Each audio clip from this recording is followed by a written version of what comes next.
Hello my beautiful souls, welcome to my YouTube channel tarot with Shivi टपाल है। Dear, कैसे हैं आप सभी लोग? आई होप आप सभी लोग बहुत अच्छे हैं, बहुत अच्छे से अपना नया वर्क कर रहे हैं। चैनल पर आए तो रिक्वेस्ट करूंगी सब्सक्राइब करें इस चैनल को। वीडियो पसंद आता है तो लाइक दिस वीडियो। गाइस, एक जनरल कलेक्टिव और टाइमलेस रीडिंग है, आपसे जितना रेजोनेट करे उतना रखिए। एंड ये reading married, unmarried, male female सभी ज़ोडिएक साइंस के लिए भी है। ओके, सो स्टार्ट करेंगे आपकी रीडिंग। देखते हैं आपके पर्सन की करंट एनर्जी क्या है।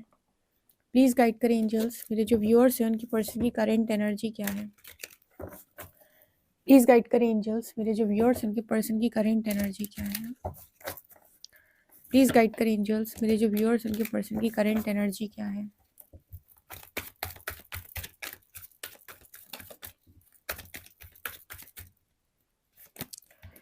जजमेंट। प्लीज़ गाइड करें एंजल्स, मेरे जो व्यूअर्स हैं उनकी पर्सन की करंट एनर्जी क्या है।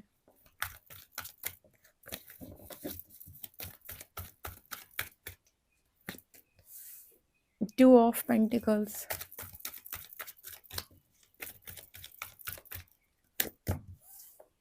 Seven of pentacles,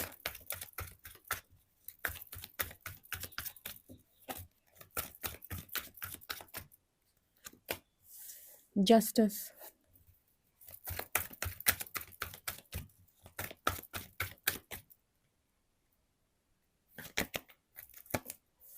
eight of pentacles,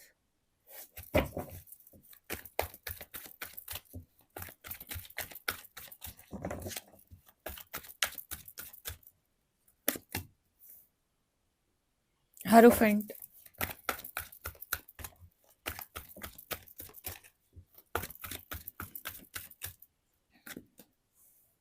king of pentacles,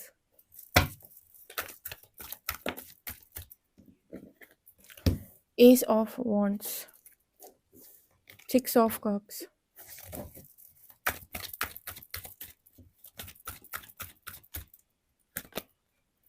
four of pentacles, two of wands. आपके पर्सन की करेंट एनर्जी में जजमेंट से स्टार्ट हुई है रीडिंग। 1 2 3 मेजर अरकाना है यहाँ पे। यहाँ पर जजमेंट में आया हेरोफेंट एंड जस्टिस में आया सिक्स ऑफ कप्स। क्या चल रहा है इस पर्सन की लाइफ के अंदर? मुझे यहाँ पर जो पहला मैसेज मिला है उसमें ऐसा नज़र आता है कि सबसे पहले तो आपके पर्सन जो हैं अपनी स्टेबिलिटी को लेकर बहुत ज़्यादा जगल कर रहे हैं। इस पर्सन की एनर्जी ये है कि मैं क्या करूं ऐसा कि मेरी लाइफ के अंदर स्टेबिलिटी रहे। ये डिसीजन पर मेरी स्टेबिलिटी अच्छी रहेगी क्या ये डिसीजन पर मेरी स्टेबिलिटी अच्छी रहेगी। मतलब ये करियर मेरे लिए अच्छा रहेगा कि ये करियर मेरे लिए अच्छा रहेगा। ये पार्टनर मेरे लिए अच्छा रहेगा कि ये पार्टनर मेरे लिए अच्छा रहेगा। मुझे ऐसा लगता है कि ये अपनी लाइफ को बहुत ही ज़्यादा स्टेबिलिटी के साथ आगे लेकर जाना चाहते हैं और स्टेबिलिटी को लेकर जगल कर कर रहे हैं यहाँ पे कि आखिर ऐसा क्या किया जाए कि मेरी लाइफ स्टेबल हो जाए। अब एक तरफ जजमेंट का कार्ड है, दूसरी तरफ जस्टिस का कार्ड है। यहाँ पर जजमेंट का कार्ड से यूनिवर्स ने इस पर्सन की परीक्षा ली है। परीक्षा ली है कैसी कि इनके अंदर कितनी ज़्यादा विजडम है, कैसे ये पर्सन चीज़ों को सॉल्व करते हैं। जैसे मैंने आप लोगों को कई बार ऐसे रीडिंग में गाइड किया है कि हमारी लाइफ में हम किसी को अट्रैक्ट करते हैं जब, तो हम ये नहीं कह सकते कि हमने से अट्रैक्ट किया तो मतलब ये जो इंसान था बहुत बेकार था, हमारी तो ज़िंदगी बहुत डिस्टर्ब हो गई, काश ऐसा ना किया होता। यहाँ पर काश में कोई चीज़ें नहीं होती हैं। अगर आपने उसे अट्रैक्ट किया है तो वहाँ पर कोई ना कोई लेसन है आपका। आपको कुछ सीखना है इसलिए आपने अट्रैक्ट किया। इसी को कार्मिक सिचुएशन बोलते हैं। अगर आपको कुछ सीखना नहीं होता तो वो कभी आपकी लाइफ के अंदर नहीं आता। ठीक है? वही आत्मा आती है जो आपको कुछ लेसन सिखा कर जाती है। ठीक है? और सोल ग्रोथ करा के जाती है।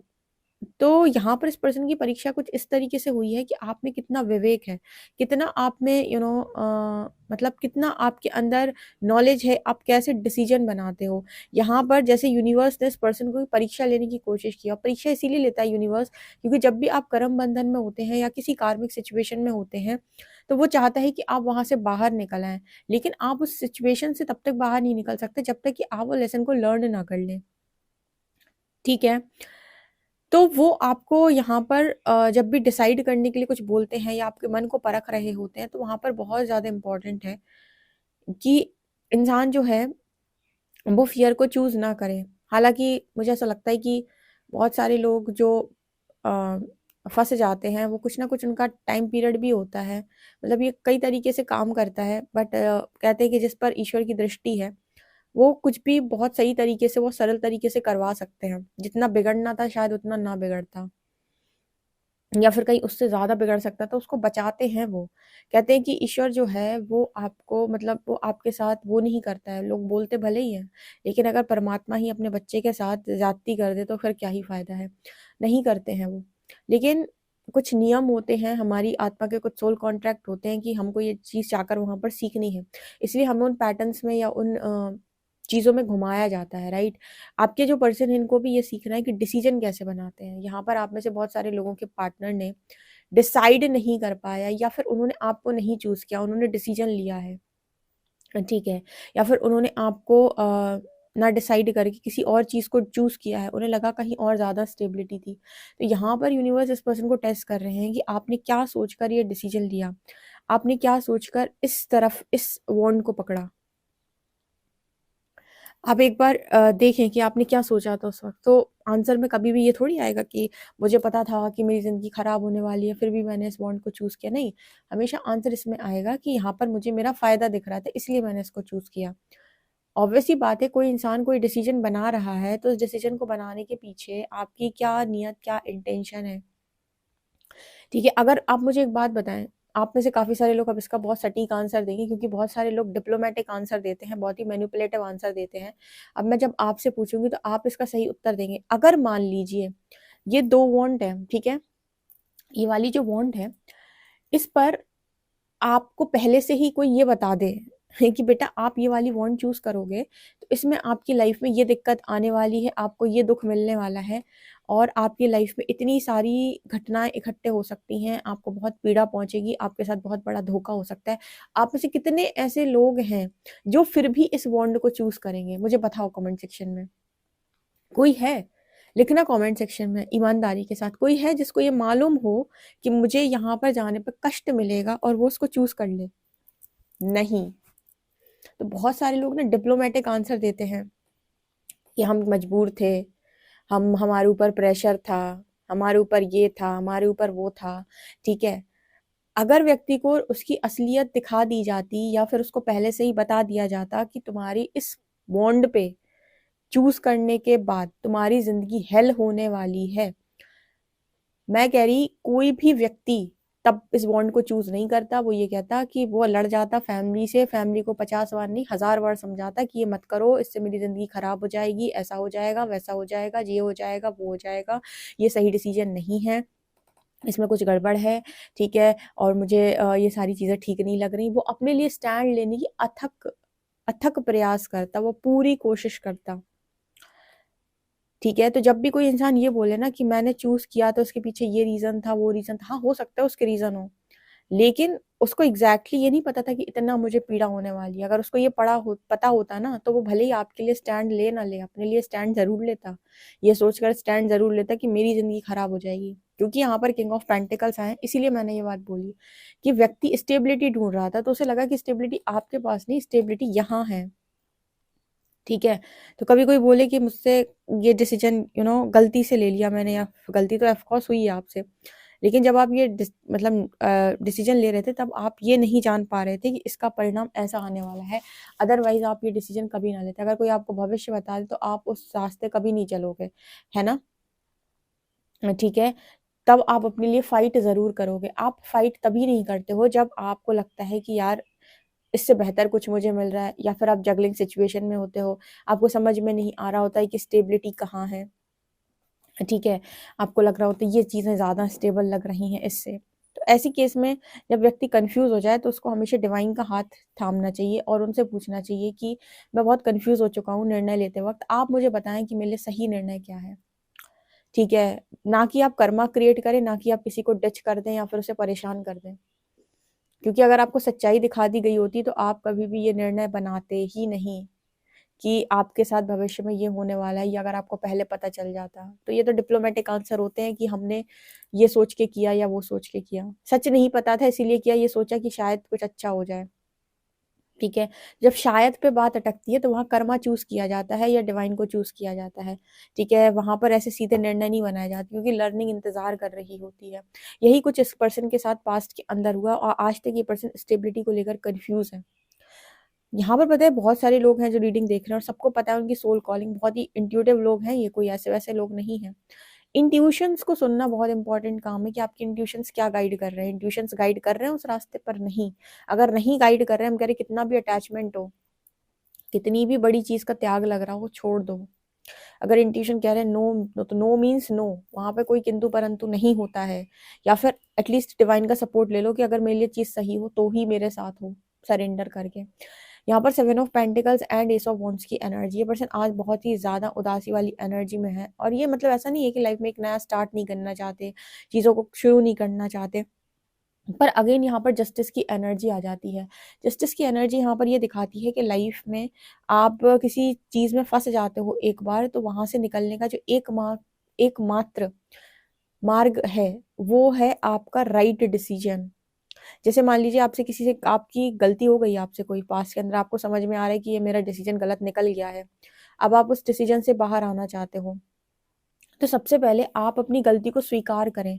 अगर पूरी दुनिया के सामने आपकी हिम्मत नहीं गलती स्वीकार करने की, तो एटलीस्ट डिवाइन के सामने स्वीकार करें कि मुझसे गलती हो गई, मैं इस गलती को सुधारना चाहता हूँ। इसकी पेमेंट जो भी होगी वो भी करने के लिए मैं तैयार हूँ, क्योंकि हर चीज़ की आपको पेमेंट करनी पड़ती है, ठीक है। तो अगर इस चीज़ का कुछ पे करना है, इस गलती का अगर कुछ भुगतान करना है, तो वो करने के लिए भी मैं तैयार हूँ, लेकिन मेरी आगे की लाइफ प्लीज़ प्लीज़ संभाल दो, ठीक है। तो जस्टिस कार्ड यहाँ पर ये दिखाता है कि इस पर्सन ने जो भी किया, वो गलती हुई है इस पर्सन के साथ बहुत ज़्यादा, और इनको फिर उसका दंड भी मिला। दंड मिला तो यहाँ पर यूनिवर्स ने अटेस्ट किया इस पर्सन को कि ठीक है, हम आपकी गलती सुधार देते हैं, या फिर हम आपको एक मौका देते हैं, लेकिन उसके लिए आपकी परीक्षा लेंगे हम पहले। बेसिकली स्पिरिचुअल अवेकनिंग, एक तरीके से हम ये कहें कि यूनिवर्स ने आपको सेकंड चांस दे दिया है लाइफ में। अगर अवेकनिंग नहीं होती तो आपकी एनर्जी कभी शिफ्ट नहीं होती, एनर्जी शिफ्ट नहीं होती, आप लेसन्स को लर्न नहीं करते, तो आप ज़िंदगी भर उसी जगह पर रह जाते हैं। और बहुत सारे लोग रह भी जाते हैं, बहुत सारे लोगों को आपने देखा होगा वो मूव ऑन ही नहीं कर पाते हैं कभी किसी सिचुएशन से, क्योंकि वो कभी स्पिरिचुअलिटी का सहारा नहीं लेते। और इस कलयुग के बहुत सारे ऐसे लोग हैं जिन्होंने आपको ये सिखाया है कि अध्यात्म मतलब बेवकूफ़ी। वो स्पिरिचुअल प्रैक्टिसेस को पागलपन समझते हैं, और जबकि उन्हें नहीं पता है कि स्पिरिचुअल प्रैक्टिसेस से आपका एनर्जी शिफ्ट होता है, आपके दिमाग में शांति उत्पन्न होती है, मेडिटेशन से आपको बहुत सारी चीज़ें आप रिलीज़ कर पाते हो। खैर उस पर हम नहीं जाएँगे, जिसकी जैसी नियति होती है, उसे वैसे ही गाइडेंस मिलती है और उसका भविष्य बिल्कुल वैसे ही बनता है। तो किसी पर अगर गाइडेंस नहीं पहुँच पाती है और वो वैसा ही जीवन जी रहा है, तो इसका मतलब है कि अभी उसका सही समय नहीं आया है। ठीक है, तो इसको हम ऐसे ही ले लेते हैं कि जिसका सही समय आ गया होगा उसे समझ में भी आएगा, वो काम भी करेगा, वो निरंतर प्रयास भी करेगा, उसका भाग्य भी बदलेगा और ज़िंदगी में वो अच्छी सी चीज़ों को एन्जॉय भी करेगा। और जिसका कुछ नहीं बनना है, उसके पास गाइडेंस आएगी तो गाइडेंस को इग्नोर करेगा, गाइडेंस देने वालों को बातें सुनाएगा, ठीक है? 1% का काम नहीं करेगा अपने ऊपर और उसी विक्टिम एनर्जी में रहेगा, ठीक है? और उसी मतलब मानसिकता के साथ वो रोते-रोते विक्टिम एनर्जी के साथ ही लाइफ निकालेगा, उसकी लाइफ में कोई चेंज नहीं आएगा। चेंज को अलाउ करना पड़ता है। कुछ थियरी बोलते हैं कि परिवर्तन से मत डरो, कुछ अच्छा आप खो रहे हो तो कुछ अच्छा आप पा भी सकते हो, ठीक है? पर इस पर्सन की यहाँ परीक्षा होनी है और हो रही है, लिटरली परीक्षा हो रही है, होनी नहीं एक्चुअली हो रही है। बिकॉज़ इस पर्सन ने 6 ऑफ कप्स की एनर्जी है, इस पर्सन को आपको कोई जस्टिस पास्ट लाइफ का देना है। 6 ऑफ कप्स यहाँ पर ये दिखाता है कि कोई पास्ट लाइफ कनेक्शन है जिसमें आपके साथ पास्ट लाइफ में किसी तरीके का जस्टिस बच गया था, तो हो सकता है वो आधी अधूरी कहानी यहाँ पर शुरू हुई है और उस आधी अधूरी कहानी को इस लाइफ टाइम में पूरा होना है। तो ये जस्टिस कार्ड यहाँ पर ये दिखाता है कि इस पर्सन को यहाँ पर जस्टिस मिलना है, क्योंकि इस पर्सन को इस लाइफ टाइम में ये सीखना था कि डिसाइड कैसे किया जाता है या डिसीजन कैसे बनाया जाता है।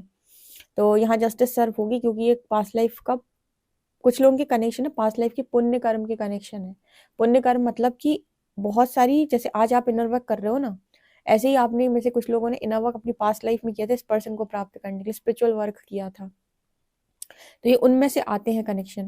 तो जब ये उनमें से आते हैं तो कहीं न कहीं फिर ये एक तरीके से इस लाइफ टाइम में फिर से वो सिचुएशन बिगड़ गई, एनर्जी मिसमैच हो गई, तो वो डिसीजन बन नहीं पाया। तो यहाँ पर सेकंड चांस की बात होती है फिर स्पिरिचुअल अवेकनिंग से। सबके साथ नहीं ये मैसेज रेजोनेट करता है, कुछ लोगों के साथ लेकिन ये चीज़ रेजोनेट करती है जिन्हें 100% श्योरिटी होती है कि उनका कनेक्शन डिवाइन उनको उसी तरफ गाइड कर रहे हैं और ये कनेक्शन उनको डेस्टाइन मिलने वाला है। ये पर्सन बहुत हार्ड वर्क कर रहे हैं। अभी भी क्या है कि थोड़ा सा अपने दिमाग पे चलने की वजह से उसको डर है कि कहीं मैं कुछ खो ना दूँ, ठीक है? तो इस वजह से वो स्टेबिलिटी की तरफ बहुत ज़्यादा सोचता है। मुझे ऐसा लगता है सरेंडर के बाद आपको अपने लिए टेंशन लेने की ज़रूरत नहीं है। यूनिवर्स आपकी टेंशन लेते हैं, आप तो अपना कर्म करते जाओ। कर्म इसीलिए करना है राइट डायरेक्शन में, क्योंकि उसी से हमारा भाग्य निर्माण होता है। तो राइट डायरेक्शन में कर्म करते जाओ, ये सोचकर कि प्रभु आपने ज़िंदगी तो दे ही दी है। कंट्रोल मेरा मेरी ज़िंदगी के ऊपर सिर्फ़ इतना ही है कि कर्म मैं कर रहा हूँ। इसके अलावा नियति तो आपके हाथ में ही है। आप चाहो तो बदल दो, आप चाहो तो बिगाड़ दो, आप चाहो तो बना भी दो। ठीक है? तो परीक्षा बड़ी उससे दी जाती है, टेस्टिंग हमेशा ही पॉज़िटिव तरीके से दी जाती है, ताकि रिज़ल्ट आपको बहुत ही ज़्यादा पॉज़िटिव मिले और उसी दौरान आप बहुत सारी चीज़ों को सीखते भी हैं। ये पर्सन सीखेंगे भी बहुत, क्योंकि इमैच्योरिटी बहुत ज़्यादा थी। इस लाइफ टाइम मुझे लगता है आप दोनों के बीच में एनर्जी डिफरेंस था। मुझे लगता है ये पर्सन बड़ी इमैच्योर हैं और आप बहुत ही ज़्यादा, आपकी एनर्जी बहुत ही ज़्यादा स्टेबल है। तो जब 2 ऐसे लोग जिनकी एनर्जी मिसमैच हो रखी है इस लाइफ टाइम में आमने-सामने आते हैं, तो डेफ़िनेटली एक-दूसरे को लर्निंग देते हैं और लर्निंग देने के बाद यहाँ पर कुछ चीज़ें अगर जस्टिस के साथ लिखी हैं तो वो होती हैं, क्योंकि अभी तो क्या है कि सभी की लर्निंग बन रही है इस कलयुग में, क्योंकि सभी कनेक्शन से वो जेन ज़ी चल रहा है आजकल, जेन ज़ी, ठीक है? लोगों को लग रहा है कि भाई मुझे मैरिज ही नहीं करनी। क्यों हो रहा है ऐसा? बिकॉज़ सब लोग डरे हुए हैं, सबको अच्छा चाहिए, बट अच्छा कैसे मिलता है इस चीज़ की नॉलेज नहीं उनके पास है। तो मुझे लगता है कि सभी लोगों की स्पिरिचुअल अवेकनिंग हो रही है, स्पेशली जितने भी यूथ हैं, ठीक है? जो भी मैरिज की एज के लोग हैं, उनकी सबकी अवेकनिंग इसीलिए हो रही है किसी न किसी के थ्रू, ताकि ये कम से कम मैरिज को समझें, अपने पैटर्न्स को समझें, अपनी चीज़ों को समझें, सेल्फ लव को समझें, फिर मैरिज करें। नहीं तो मैरिज कैसे टिकेगी? ये एनर्जी निकल के आ रही है। आई होप गाइस आपको ये रीडिंग रेजोनेट की हो तो मुझे कमेंट सेक्शन में ज़रूर बताएं। पर्सनल रीडिंग के लिए व्हाट्सएप कर सकते हैं। वीडियो पसंद आए तो like this video, subscribe my channel. Thank you guys.